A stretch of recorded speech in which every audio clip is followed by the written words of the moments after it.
Hello students, today we are going to crack question number 3, exercise 7.1 of chapter triangle, right?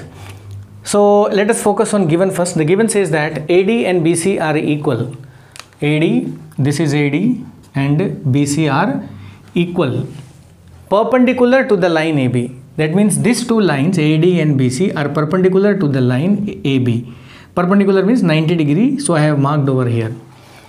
You have to prove that CD bisects AB, यानी CD AB को बीच से काट रहा है. कौन किसको काट रहा है? CD is cutting AB at its center. So that means this half and this half you have to prove that they are equal. So आपको प्रूव करना है कि ये दोनों इक्वल है.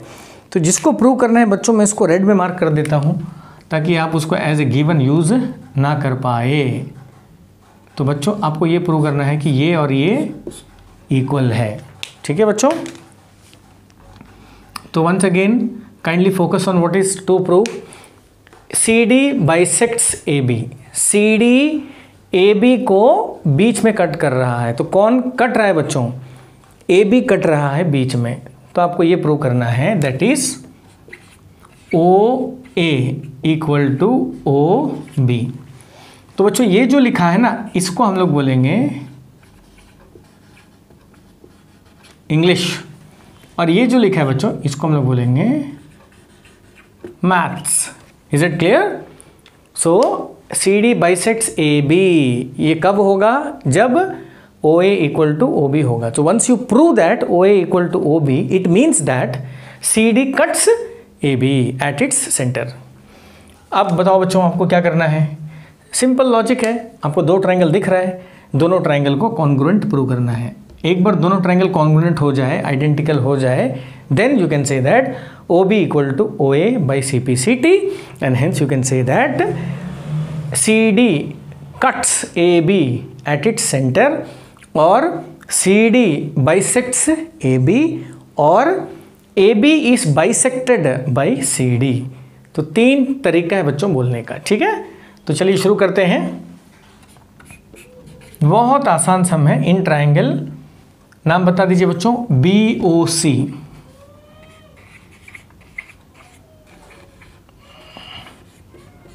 And triangle AOD. क्लियर? सबसे पहले बताइए क्या इक्वल है? BC equal to AD. तो you can write BC equal to AD. So this is given. Okay, next is this is 90 and this is 90. Angle B equal to angle A. Okay, equal to 90 degree. बच्चों ये भी कहाँ से आया? Given से आया. और बताइए बच्चों क्या बोलेंगे? You know this angle is equal to this angle. नाम बताइए, कम ऑन बताइए. आपको मालूम है BOC इक्वल टू DOA. बच्चों इसका नाम बताइए. This is vertically opposite angle. Vertically opposite angle. So ultimately you can say that कौन सा क्राइटेरिया हो बच्चों? ये साइड, ये साइड, ये एंगल. ठीक है, और ये एंगल और ये एंगल. इसको मैं A' बोल देता हूँ बच्चों, A'.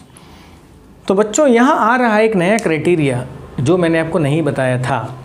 That criteria is AAS. So both the triangles are congruent by the criteria angle, side. Is it clear? चलिए बच्चों, तो कैसे लिखेंगे? Therefore triangle BOC is congruent to triangle BOC. तो बच्चों डबल डैश से ब्लैंक साइड, डबल डैश से blank side AOD. तो order is very important. AOD by the criteria AAS. अब बच्चों दो ट्रायंगल कॉन्ग्रुएंट होने की वजह से आप बोल सकते हैं बाकी तीन फीचर्स भी सेम होगा. चलिए तीन फीचर्स ढूंढिए बच्चों. क्या होगा? मैंने दो एंगल यूज़ कर लिया, तीसरा एंगल ये है, तो I can say that angle C is equal to angle D. तो you can say that angle C equal to angle D. एक साइड मैंने यूज़ किया है यहाँ पे बच्चों, बाकी कौन सा दो साइड इक्वल होना चाहिए बताइए। I have used this two sides, so O B equal to O A. Order यहाँ से मिलेगा बच्चों, देखिए O B first and second, first and second, तो O B equal to O A. और एक साइड बच्चों सेकेंड थर्ड, सेकेंड थर्ड, इसीलिए मैं बोल रहा हूँ कि ऑर्डर में लिखना बहुत ज़रूरी है। O C equal to O D, O C equal to O D, so this also you can write O C equal to O D. इसको मिला के बोलेंगे बच्चों C P C T. Exam में they have asked only about O A equal to O B, that we have not written, that is okay we have written this is, ये है बच्चों O A equal to O B. Class में लिख देना hence O A equal to O B, therefore क्या बोलेंगे C D bisects A B. तो बच्चों इसी का मैं और दो सेंटेंस लिख के दिखाता हूँ आप लोगों को, ठीक है। तो आपने क्या लिखा, C D bisects A B, आप ऐसे बोल सकते हो ए बी इज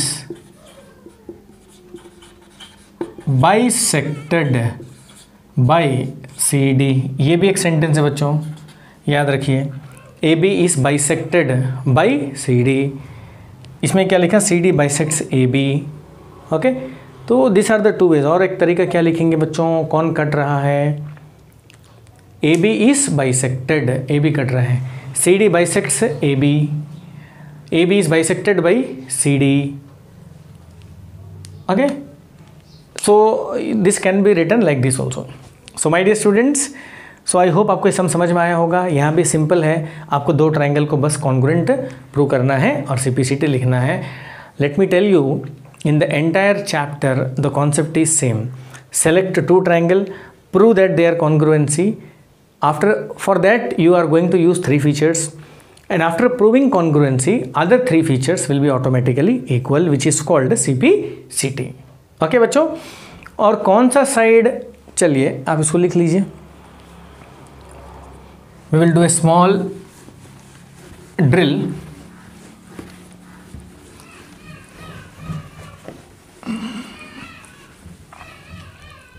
जैसे बच्चों ये एक ट्राइंगल है ए बी सी, ये दूसरा ट्राइंगल है P Q R, okay. I say that A B C triangle is congruent to triangle PQR. Suppose it is given. तो can you tell me which angles and which sides are equal? ध्यान से देखिए, everything you get from order. See, this angle A equal to angle P. So this angle A is equal to angle P. Second, angle B equal to angle Q. Angle B equal to angle Q. Third, angle C equal to angle R। देखा बच्चों, तो कौन सा angle equal है आपको ये order से पता चलता है। Which sides are equal, A B first second equal to P Q, A B is equal to P Q, simple.